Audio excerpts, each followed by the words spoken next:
Um, so today, the brand story that we are going to hear is Diddi Dance with the wonderful Anne-Marie. So Diddi Dance are preschool dance classes for babies and toddlers. We've been going 21 years and we currently have 40 franchisees across the UK from Sunderland down to Plymouth. So there's classes, parties, send sessions, and we go into early years settings as well. And we also have a range of merchandise. So franchisees come on board, get their exclusive territory and offer all of those services in their own exclusive area. You know, how did things start, and what was your inspiration, and when and where did it all begin for you for Diddi Dance? So when I graduated in 1997, I graduated with a first in my dance degree, and my dissertation was on dance movement therapy and dance in special educational needs and disabilities. So from that, I did want to be a professional dancer, and I was lucky enough to be able to do that. So I danced all around the world. I was in pop videos. I was in a dance company where we resided at the Royal Opera House for a year. Some amazing jobs that I got to perform on, but I'd always taught as well. So I'd always taught for various theatre schools, dance companies, dance schools, local ones for older children and adults. And through that, I tried to keep as much teaching work as I could on in between my dancing jobs. But I did find myself, I tried some office work for a bit, and as lots of jobbing dancers will know, promotions work, handing out flyers, hospitality work. And I found myself during the week, sort of Monday to Friday during the day, after realizing that office jobs weren't for me, that I had all this time free. And so I started working for a play company in North London. And that is where I was first introduced to babies and toddlers. And I basically, I won't say got bullied into it, but a lot of the grown-ups there said to me, "You're a dancer." Encouraged. Challenged to do it. This was back in 2003, so it was a long time ago. There weren't a lot of preschool activities out there then. So they said, look, we've tried the local dance school. It was a little bit formal, a little bit scary. They found it a bit disciplined, and they came out going, no, I don't want to do dancing. Well, that was my red rag to a bull, as it was. So I said, right, I don't want a child's first experience of a dance class to come across like that. But they literally booked a venue, told me to turn up, and I went, okay, what do I do with all these toddlers? So we started just with sort of 2 to 4 year olds, and I just tried to develop, this was the day of like steps and the tweenies and S Club 7. So I got my PRS license and I used all the cheesy pop music, which was great. I sort of brought in a few props and hula hoops, and I was finding that the repetition of what we were doing was really, they're like little sponges, and it was all going in, and they were coming back week after week, like remembering what they were doing. And it was just amazing to see. And then, over the years, we've then developed so much stuff, done so much extra training, worked with professionals and experts in early childhood development and child psychology. And we've really developed all of the lesson plans now into where we are at the moment. And also last year, we launched our baby classes as well, because it wasn't ever something I really wanted to get into, because I really wanted it to be about, the name is Diddi Dance. I wanted it to do what it says on the tin. Yeah. And so I really wanted to take our time, work with the experts to figure out how we could make even a baby's class really movement based, because there were so many brilliant music classes out there for babies. I wanted us to be real movement and dance based, which I think we've done now. Absolutely, yes. I'm now picturing a baby. Yeah, absolutely. I'm picturing a baby now dressed as John Travolta. Exactly. Why not? Why did you choose franchising to grow your business? So, you know, you've spoken a lot about that inspiration, but why franchising? Well, it was quite a gradual process. So I started these classes in North London. They proved to be very popular. As I say, there really weren't lots of other classes out there, not like there are nowadays. So I started these classes. They were filling up. I was opening more just in this one area of London. And I thought, okay, this seems popular. It seems like quite a unique concept. Let me test it in some other areas. So I was working for a big musical theatre company in southeast London, and so I thought, okay, I know quite a few of the parents there. Let me test it there, and then in East London. So I tested a few areas first. All seemed to be quite popular, and then I thought, you know what, I need to. If I am going to expand this, I need to take myself out of the equation and figure out, is it the concept that's working or is it me that's working? And I think that's a really key point when you're going to scale your business. So I brought on a teacher in North London, and I sort of had loose lesson plans and trained her up in well, it was called Funky Feet back in the day, but trained her up in the Diddi Dance way back then. So she took some classes for me as well. And then when I realized that the concept was working, I then had heard, and I can't remember exactly where, I think because of the brands I was teaching for, I knew that they were a franchise. And so I'd heard about franchising and I looked into franchise opportunities. And then I just realized, well, actually, maybe I should franchise this myself. So I looked around for a consultant who, again, children's activities weren't really big on the franchising scene 21 years ago. Well, this was probably 18, 19 years ago then. And so I found a consultant that had worked with the franchise brand that I was teaching for. And he introduced me to, has now from day one been such a huge mentor of mine and an amazing franchise consultant, Clive Sawyer. I worked with him on franchising the business because I really did feel, because it was a unique concept, I wanted the ethos and the style of the brand to remain wherever it was. I'd heard about licensing, but I thought, do you know what? I think because we're working with young children here, I really want to make sure that the name that goes out there is really one of safety, trust, all of those things when you're working with young children. So I thought franchising would give me that I could really scale the business but keep the integrity and the ethos of the brand, so that everything we were doing, customers were getting the same experience from Sunderland down to Plymouth, where we are now. And I think that's why franchising really resonated with me. So that, and also the non-competing element, I think when you've got that exclusive territory, you build a network that is really supportive of each other and really encouraging, rather than stepping on anybody's toes to be cutthroat in business. What skills and experience do franchisees need to succeed in your franchise? That's a great question, Simon. Yeah, thanks, Simon. I think generally any franchisee needs to have that self-motivation and drive to build a business, because they are given an exclusive territory and you want to find the right people that are going to utilize that. But I think for us, an important comment to make is, because we are preschool and it's very much a fun dance class, we're not teaching technique or posture or alignment or anything that they do in the older classes.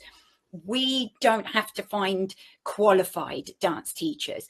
I've worked with a lot of amazing dance teachers in the past and professional dancers, and it's just not been the right fit for them. We find people who are really passionate about this age group, have got a really silly, if you've seen any of our social media channels, you'll realise that, full of fun nature, because actually teaching this age group is a really totally different ball game. We're looking for people that can really engage and be on a level with under fives. You've got to have that energy and that enthusiasm and that passion for getting children moving, not the technical aspect of, oh, do we teach this and we teach this. We finish at the age of 5. We instill that love of movement from their first experience, and if they then go on and continue dancing at an older age with a dance school which has the qualified teachers when they go into the technical elements, brilliant. But otherwise it is just instilling that love of being physically active, passionate about moving. That is what we look for, really. Oh, that's amazing, and it comes across in everything you do, and it certainly comes across in the times that I've been very fortunate enough to meet you. So Yeah. it's lovely to hear that passion, and I'm sure it comes across. So what a wonderful answer to that. Could not only help me upskill myself and learn more, but also ensure that I was doing it the right way. I am, like you said on the introduction, so passionate about ethical franchising. You know, I volunteer for many different associations. I'm regional London chair for EWIF, and I'm really passionate about people ensuring that they get into franchising ethically. So the consultant made sure, Clive made sure, that I was doing my disclosure pack, doing my franchise prospectus, all of my manuals were really done correctly. He also gave me a good stern talking to about recruitment, and please don't let your ego get in the way and just take on anybody. This is a 5-year agreement. Make sure it's a partnership. You know, they have to work with you for 5 years, but you've got to work with them for 5 years. And so all of those steps, I feel he really guided and nurtured me on, so that I did it correctly. I didn't rush anything either. I mean, I did pilot franchising first, so that was in 2006. He said, look, let's test it out of London. We did that first. I then did fall pregnant with my first child, so that there was quite a delay, but we didn't then go into full franchise until 2010. And that was when I really felt I had everything in place. I felt really confident, not just about the brand as a franchise, but about me as a franchisor and what support and time I could give to franchisees in the network. And so I think without that expert help, I just wouldn't have been able to follow the steps in the right way, if that makes sense. No, it absolutely does, and what a great answer to that question. And it just shows that you grew a strong foundation, and despite your obvious enthusiasm, you made sure that you remained grounded and made sure that you had things in place. And then that enthusiasm can come through with, you know, the wonderful things you do, but with a strong a brand behind it. So that's great. In case. Absolutely. I do think for this age group, you've just got to be passionate and on a level for moving to music with this age group. And it's so hard to hear so many people leaving the teaching profession, because I know people get into any work they do with children because of the passion, because it's definitely not for the money half the time, but it's passion. Anybody who works with children should love what they do. So that is definitely something we look for. But as I said before, you've also got to have an extra level of self-motivation and drive, because we're very honest on our discovery days. It's, you know, running a business is not just a, hey, I've opened Diddi Dance and everything will fall into place. You know, your grassroots level is a lot of work, but because you're joining a franchise brand, it's so much better than trying to go it alone, because of all that extra support and background work that has been done for you. So drive and motivation are key, but you can't take yourself too seriously. You've got to be full of fun. Oh, definitely. Again, a great answer to that. I think another question that I'd love to ask you. I mean, you mentioned there that you had 40 franchisees. They went all over the country. You've got quite a varied experience. You must have met some real characters and seen some real life-changing stories across that time. Are there any characters or stories that really come to your mind? We've had so many amazing franchisees and still do. And really hearing about their stories, so we always try and ask them what their why is. What is their motivation? Why do you want to buy into a franchise now? And some of the stories, obviously, like everybody says in franchising, finding that flexible work-life balance is key for lots of people. But one of our franchisees, her son was heavily supported through Cordwell Children for equipment for him, for his additional needs. And for her, it really was, she needed something flexible because her son's needs changed daily, hourly. She needed something flexibly that she could work around her family life. That's been amazing. One of our franchisees, she had inquired about the brand a couple of times, but, was quite, I'm happy I've got a secure job. And then she had a life-changing moment. She was diagnosed with breast cancer. And that was her moment of, life's too short. I need to do something for myself. And this is what she chose. So we have some hilarious, we have some motivated, we have some full of fun characters in the network. I mean, if you're going to sign up to a brand with me, that's sort of what we look for as well. It's very much, you've got to decide that you feel for the brand, but get a rapport with the franchisor that you're going to sign up to as well. But yeah, we've had, and we've got some amazing franchisees across the network for sure. During that time, and how do you support your franchisees going forward? Well, the model that we have is a very flexible one. I think lots of children's activities are a really great low cost flexible option, especially for parents. And so you pick the hours you want to work because you're picking the classes, and the ideal classes times are for other parents. So most of our classes are Monday to Friday between the hours of sort of 9:30 and 3. So if you've got older children at school, it's flexible. You can still do every school drop off, every school pickup, even if you were teaching 3 classes a day, 5 days a week. But it also gives you the flexibility to bring on teachers. We have a full teacher training manual and support, and you can really grow your territory into what is known as a management franchise territory.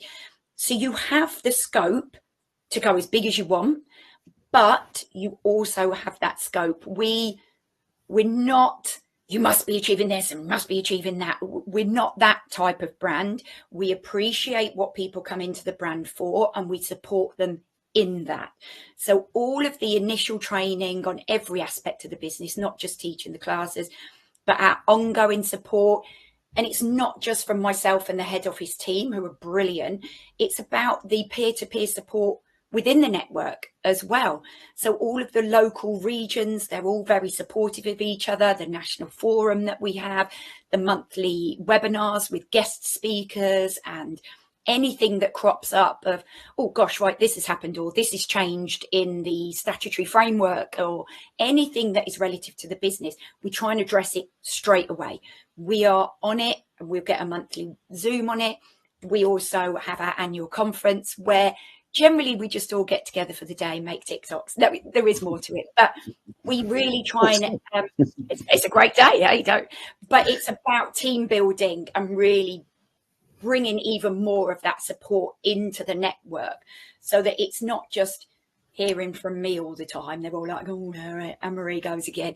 It is, oh, this franchisee told me that, and oh, look at what that franchisee is doing. That's inspirational. I'd like to do that. So it's definitely about a full level of support for everyone involved. It's always that same message: stay in your lane, and focus on what you do. And that is what we've really tried to do. We emphasize the fact of how long we've been going. We emphasize the fact of all of our continual learning and developing. Myself and the head office team have spent a lot of time extra training, CPD work into child psychology, developing neural pathways, all about our vestibular proprioceptive systems and how dance and movement is intrinsic to that child development. We do a lot of that and we shout about that. But also, when you mention collaboration, I really do think it's key. And I think if there's something positive we can take away from the pandemic, it is how our sector really came together to support each other. As a network, it's such a great sector. We really do all support each other, regardless of what activity we provide. And it's just something that you can't stop these things from happening. So why not embrace them? Focus on what you do and the best things that you do, and just do more of it. And another great thing in lockdown was we did start a TikTok account, and it's been an amazing platform for us. We've got a nice big following on there. And if nothing else, at every exhibition I go to or event, as Tim will tell you, I am there bringing people together to put smiles on their faces by dancing in a silly TikTok. But the smiles you get from it is brilliant. And that really comes down to our ethos of how dance can make you feel. It's just amazing. They're building an asset, not a job. This is something they can grow and build, and whenever they are then ready to exit, they're really going to see the rewards for putting all of that effort in when they come to sell. And some of them have brought on brilliant teachers, and so we've had really good transitions in the resales that have ended up being sold to one of their teachers. We've had, I think it is really important when you run a lifestyle brand as well, because when somebody is fitting it around their lifestyle, that life can affect their business. And so you have to talk them through that as to what they can do. You know, pandemic definitely taught us that, and how do we navigate this together. I learned just as much from our franchisees as hopefully they did from me, but it was definitely about, let's navigate this together and let's continue to grow so that we can still continue to grow that asset, so that when you are ready to exit, you've got, the proof is in the pudding, the figures are there, and you are going to be rewarded for all those years. Having said that, you know, we've got a couple of our pilot franchisees are still with us all these years later. Many of the franchisees 10+ years now. It's just something that I think, because I still teach as well, you know, at my late 40s, about to turn 50 next year, I'm still teaching just because it's something I'm passionate about, it's something I'm good at, and I try and play to my strengths. Admin and figures, definitely not that. So I don't know whether by leading by example, people are like, great, well, Anne-Marie still does it. You know, this is something I still enjoy. I want to keep going 10+ years, but everybody's different as well. So a very long-winded answer there. I could have just said, yes, we do talk about it. No, I like a long-winded answer, and that's fantastic. And I think it's absolutely because you're a big part of the business, and you know, you can step back from a business, or you can stay in a business, and you can stay in a business in different ways. But to continue to be so wonderfully active, I think definitely does give encouragement to people. They see you, they hear your story, and they see what you do, and I think it really gives that longevity to a brand. So we're going to go now to chapter 3. So we're going to go back to the future. So this is now the time where we want to talk about some of the exciting things that you've got planned, you know, some of the changes that might happen, and, you know, what's happening in the coming months and coming years. And also, if you could let people know the best way to get hold of you. And very conveniently, if you read the ticker at the bottom at the moment, it's telling you to scan the QR code. So while Anne-Marie explains all the exciting stuff coming up, please scan the QR code to find out more about her wonderful franchise business. Oh, brilliant. Thank you. Well, as I say, in the past year, we launched our baby program. So the franchisees now have, at no extra cost, the opportunity, the revenue to bring in from around 4 to 6 months all the way up to 5 years. So that is a significant thing that has taken us a couple of years to really work with experts on and deliver. And that is still something that we are pushing across the network. We already invested a heavy amount into our own CRM and booking system. So we have our own bespoke tech side onto the website anyway. Our development for the future is really just growing the brand. We cover Sunderland to Plymouth, but that's not enough for me. I would like even more children to be having a really positive first impression of a dance class. So I really want to expand across the UK as much as possible. We have had a few discussions overseas as well. International would be great because dance is a universal language and it is prominent in cultures all over the world. That's why we appreciate and explore dance styles from all over the world, but there are even more.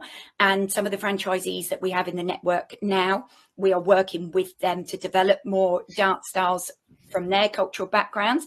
But also I've been working with the International Early Years Curriculum as well about working together to really help launch the importance of dance in early years across the globe, and to build that Diddi Dance brand as a really recognizable family brand as well. Some of the collaborations we've had with DreamWorks in LA and big TV shows, Sony Music, these are things that have really got us into the family space even more. I'd love to explore and do even more of that, and just keep on top of everything as much as I can at my age to make sure that the franchisees are really achieving the potential that they can. Oh, that's fantastic. A great way to end. Again, I wanted to thank you so much for your time today to share your brand story. It's been a really good one. I've had a lot of fun hearing it and talking to you. And, you know, I know you and your character is absolutely coming across here, and it's wonderful to see. So thank you